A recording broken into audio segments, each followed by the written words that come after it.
की जय। वृंदावन बरसाना धाम की जय। महाप्रभु श्री हरिवंश चंद्र जी महाराज की जय। श्री यमुना रसरानी की जय। समस्त सहचरी वृंद की जय। जय जय श्री राधे श्याम। जय जय श्री राधे श्याम। जय जय श्री राधे श्याम।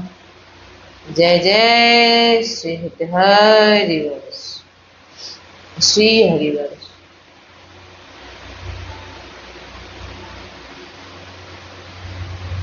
জীবনে সুখী থাকার মহামন্ত্র।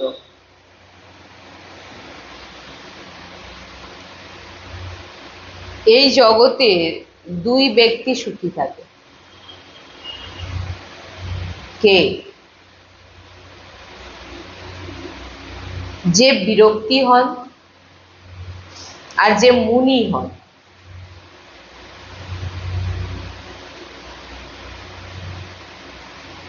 মানি না একান্ত জীব নাহা, যে মুনি হন।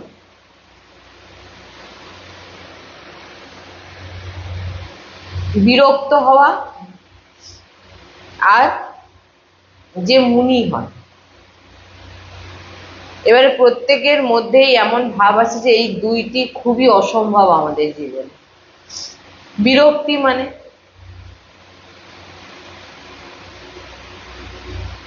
বিরক্তির কথা বলতে গেলে সব ভয় পায় যে একটা আলাদাই রূপ বুঝে রেখেছে মানুষ। বিরক্তি বাবা আমরা হতে পারবো না, আর মুনিও আমরা হতে পারবো না। মুনি হওয়াও খুবই অসম্ভব আর বিরক্ত হওয়াও খুব অসম্ভব। তাহলে কি হবে?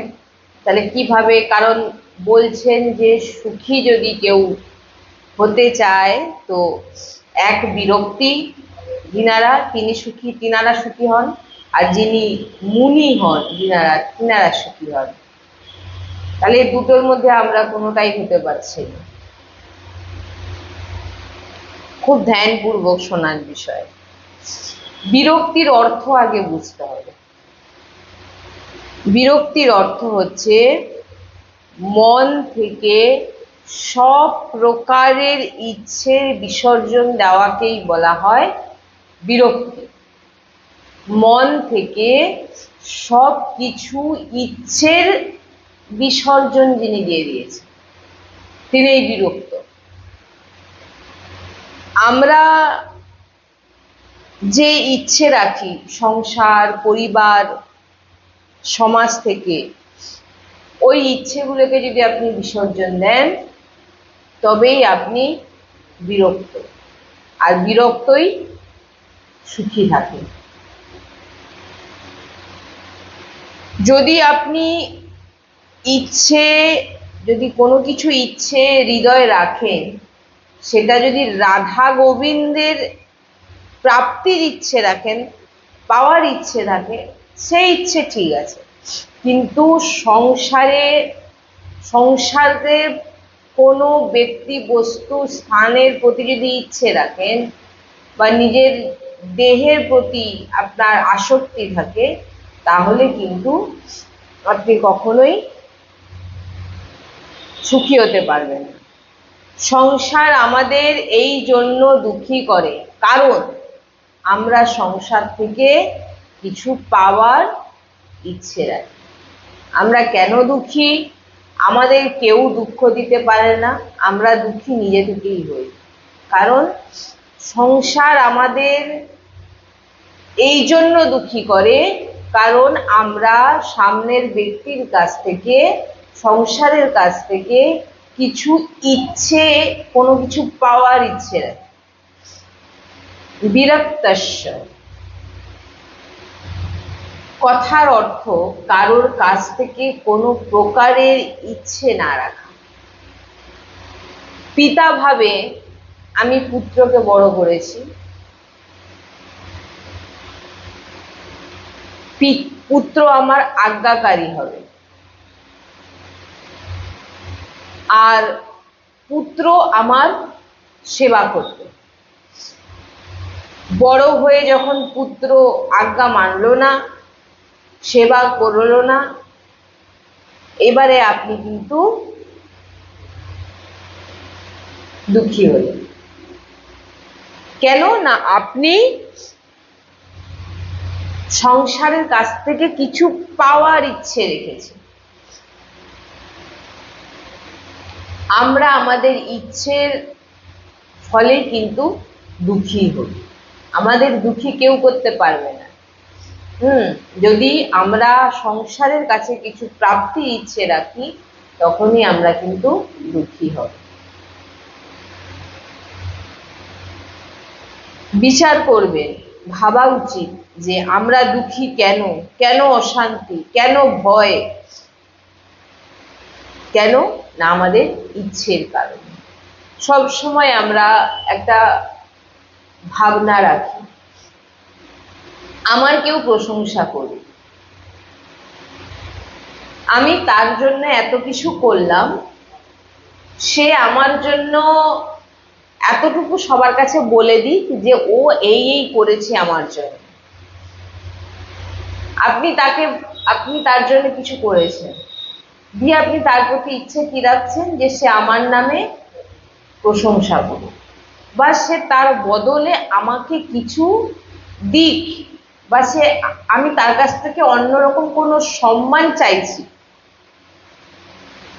এইবারে সেই ব্যক্তি আপনাকে সেইভাবে গুরুত্ব দিল না, আপনাকে আপনার প্রশংসা কারোর কাছে করলো না, আপনি এইবারে হৃদয় থেকে ভাবলেন যে দেখো আমি তার জন্য এত কিছু করলাম, এত কিছু দেখলাম তাকে, কিন্তু সে কিন্তু আমাকে ভাবলো না, আমার একবারও কথাও বললো না। হ্যাঁ, আজ আমি বিপদে পড়েছি, সে আমাকে সাহায্য করলো না। সে কিন্তু দুঃখী হয়নি, কারণ আপনি তার কাছ থেকে কিছু চাইছেন, প্রাপ্তির ইচ্ছে। এই প্রাপ্তির ইচ্ছেই কি হয়, আপনাকে দুঃখ দেয়। আপনি কারো সেবা করছেন বলে এটা নয় যে সে আপনার সেবা করবে। ইচ্ছে রহিত হয়ে, সেটাই, আপনি আপনার কেউ প্রশংসা করছে, আপনি তাতে খুশি হয়ে যাচ্ছেন, আপনার কেউ নিন্দা করছে, আপনি দুঃখী হয়ে যাচ্ছেন। আপনি বলছেন যে ইচ্ছে রহিত হও। তুমি যখন কারোর কাছে কারোর সেবা করছো, কারোর ভালো করছো, কারোকে কিছু দিচ্ছ, তুমি তার কাছ থেকে কিছু আশা করো না যে আমি তাকে এই এই করলাম বলে। পুত্র এসছে, পুত্রকে বড় করার কর্তব্য, বড় করে দিয়েছি, ভালো সংস্কার দিয়েছি,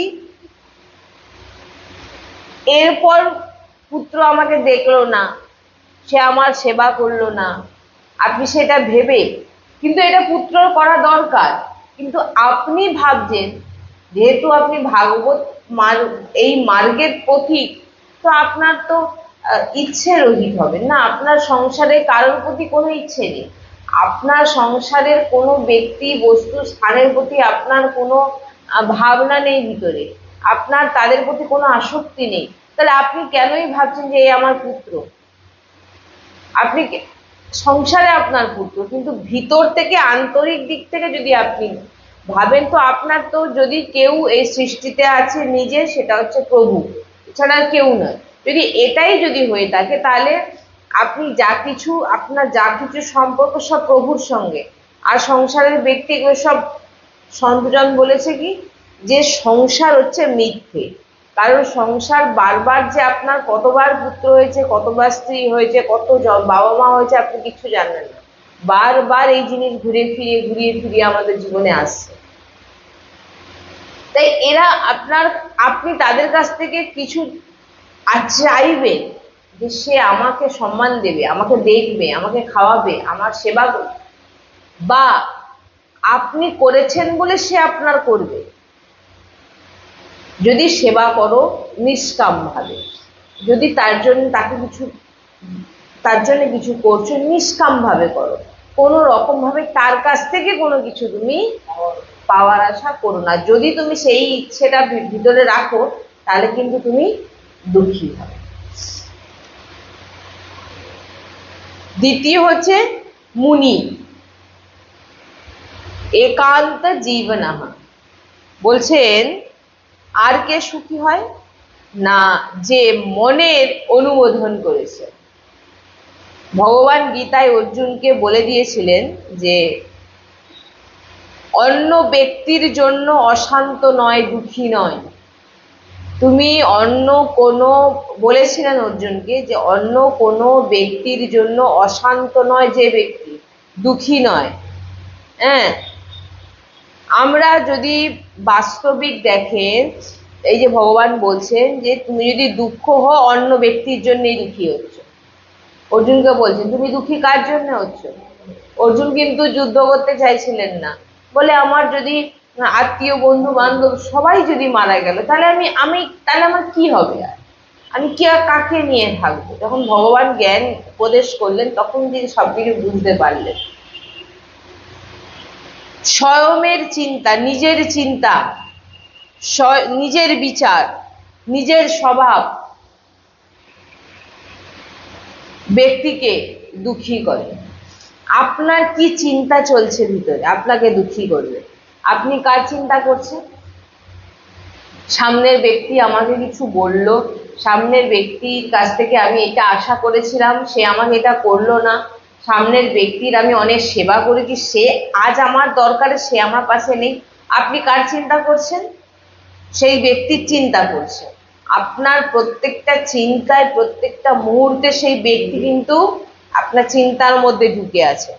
এবারে কি হচ্ছে, আপনার বিচারও সে, আপনার সেই বিচারের ফলে আপনার স্বভাবও অন্যরকম হয়ে যাচ্ছে। এর ফলে আপনি কি হচ্ছেন? দুঃখী হয়ে যাচ্ছেন।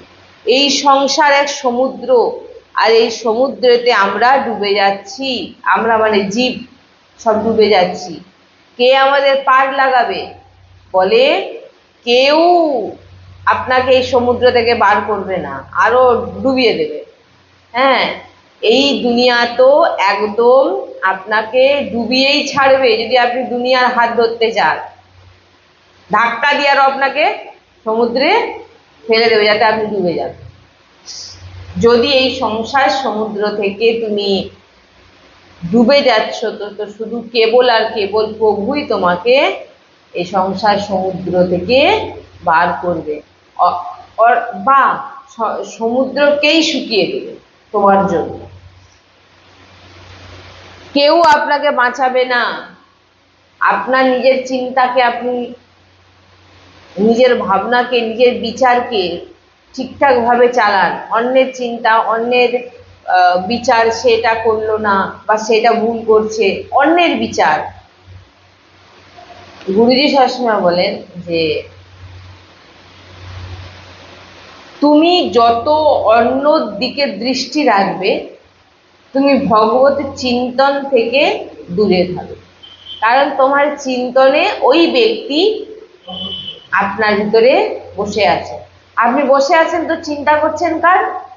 ওই ব্যক্তি চিন্তা করছেন। আপনার কত ক্ষতি হচ্ছে তার কিন্তু কিছু হচ্ছে, কিন্তু আপনার বিকার, আপনার বিচার, আপনার বিবেক, আপনার সব কিছু নষ্ট করে দিচ্ছে। কে করছে? আপনি নিজেই করছেন। স্বয়মের উদ্ধার, ভগবান বলছেন নিজের উদ্ধার নিজে করো, নিজের নৌকা নিজে পার লাগাও। ভগবান বলছেন, শ্রীকৃষ্ণ গীতায় বলছেন মনুষ্য নিজেই নিজের শত্রু। আপনি বলেন আমার অনেক শত্রুর পিছনে লেগে গেছে, কোনো শত্রু আপনার পিছনে লাগেনি। আপনি নিজেই শত্রু ছেড়েছেন নিজের জন্য। আপনি নিজেই শত্রু ছেড়েছেন নিজের জন্য। আপনার শত্রু কেউ নয়। আপনার তো দুদিন পর কেউ মনেই রাখবে না, তো আপনার শত্রু হবে কোথায়? আপনার শত্রু কেউ নয়, আপনি নিজেই নিজের জন্য শত্রু ছেড়ে রেখেছেন। কাম, ক্রোধ, লোভ, মোহ, আর খারাপ চিন্তা, এই সমস্ত কিছু করে আপনি নিজের পিছনে শত্রু, এরাই শত্রু আপনার। তাই সব সময় আমাদের ভিতরে এই জিনিসটা থাকা উচিত যে চিন্তা, একদম চিন্তা রহিত হয়ে যান। কারোর কাছ থেকে কোনো কিছু প্রাপ্তির ইচ্ছে ছেড়ে দিন, একেই বিরক্ত বলে। মুনি হয়ে যান, আপনি বৈরাগ্য নিয়ে নিন, কিন্তু আপনি নিয়ে নেবেন কিভাবে? আপনি নিজে থেকেই নেবেন। ত্যাগ নিজে থেকেই হয়, জোর করে হয় না। আপনি পরিবারে আছেন, কিন্তু পরিবারের থেকে পরিবারের থেকে দূরে, মানে আপনি পরিবারের সঙ্গে বসছেন, খাচ্ছেন, ঘুরছেন, সবকিছু করছেন, কিন্তু আপনি পরিবারে নেই। এর মানেটা কি? আপনার পুরোপুরি যে ভিতরের চিন্তন, সেটা কিন্তু সবসময় প্রভুর সঙ্গে। আপনার সঙ্গে যারা বসে আছে তারা হচ্ছে প্রভু। আপনি দেখছেন এইরকম ভাবনা যার ভিতর চলে আসবে, সে কখনো দুঃখী হবে না, তার চিন্তা কখনো খারাপ হবে না, আর সে সবসময় ভগবত চিন্তনেই থাকবে। যে এমন চিন্তা করছে, কি চিন্তা? আমার সামনে যারা বিরাজমান আমার ভগবান, আমার কর্তব্য তাদের সেবা করা, আমি সেবা করছি, এর বিপরীতে আমি তাদের কাছ থেকে কিছু চাইবো না।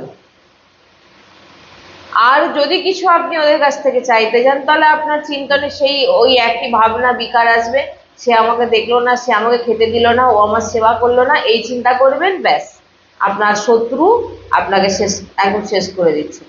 এই জন্য বলছেন সবার মধ্যে থাকো, আপনি নিজেই বৈরাগ্য, আপনি নিজেই নিজেদের উদ্ধার করতে পারবেন। কিভাবে? একদম সোজাভাবে। আমি যে পরিবারে আছি, পরিবারটি কার? আমার প্রভুর। পরিবারের মধ্যে যতজন আছেন এরা কারা? সব আমার প্রভু। সবার মধ্যে আমার ভগবান বিরাজমান, অতএব সবাই পূজনীয় আমার কাছে। হ্যাঁ, রূপে হয়তো কেউ আমার পুত্র, কেউ আমার মেয়ে, কেউ আমার স্ত্রী, কেউ আমার বাবা মা, এরকম আছে, কিন্তু সবাই আমার কাছে পূজনীয়। কারণ না, সবার মধ্যে আমার ভগবান বিরাজমান। না আমি কারোর নিন্দা করব, না কারোর কাছে কোনো কিছু প্রাপ্তির ইচ্ছে রাখবো, না আমি কারোকে সেবা করেছি বলে তার কাছ থেকে আমি সেবা পাবো, এমন ভাবনা রাখবো। যদি এইরকম ভাবনা রেখে থাকেন, এরকম চিন্তা যদি আপনার মধ্যে থাকে, তাহলে আপনি সংসারে থেকেও আপনি বৈরাগ্য, আপনি মুনি, আপনি সন্ত। আপনি সন্ত কাকে বলে? সব ছেড়ে দিয়ে চলে গেছেন বলে কি তিনারা সন্ত নাকি? না, তিনাদের মধ্যে সংসারের যে ভাবনা চিন্তা, আপনি সাধু সন্তের থেকে বেশি তো আমি তো অনেকবার সৎসঙ্গে বলেছি, এবং গুরুজি শ্রীমুখেও শ্রবণ করা বাণী বলি সবসময়। গুরুজি শ্রীমুখেও শুনেছি যে সাংসারিক যিনি সংসার গৃহস্থের থেকে সন্ত হয়েছেন, এরকম অনেক বেশি সন্ত এরকম মানে দেখা গেছে, যিনারা গৃহস্থ কিন্তু সন্ত। কি কি আছে ওনাদের মধ্যে? ওনাদের মধ্যে সংসারের প্রতি কোনো আসক্তি ছিল না। তিনাদেরও পুত্র আছে, তিনাদেরও কন্যা আছে, পরিবার আছে, সব আছে,